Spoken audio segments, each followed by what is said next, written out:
यावरती मी ॲक्चुअली अजिबात व्हिडिओ बनवणार नव्हते. बट माझ्या फीडमध्ये असे काही रील्स आणि अशा काही पोस्ट येतात आहे लिटरली ज्याच्यामध्ये असं म्हटलं जातंय, "लडकियों को एक्झॅक्टली चाहिए क्या?"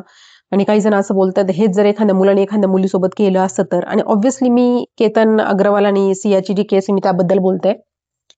याच्यामध्ये जबरदस्तीने काही लोकं जेंडर घालण्याचा प्रयत्न करतायत आणि मला हे समजत नाहीये, की म्हणजे का?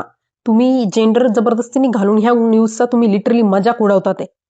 आणि ही न्यूज त्याची नाहीच आहे. ही न्यूज ह्या गोष्टीची आहे, की एका आई-बापाने स्वतःचा तरुण मुलगा घालवलाय.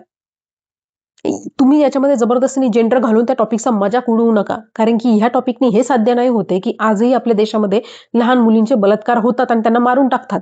ह्या गोष्टी जास्त दिवस झालेले नाहीये. हुंड्यावरून आजही मुलींचे मर्डर केले जातात आहे.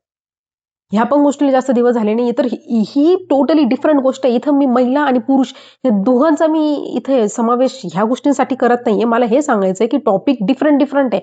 तुम्ही फक्त काही व्ह्यूजसाठी ह्या न्यूजचा म्हणजे अशा न्यूजचा यूज नका करू यार.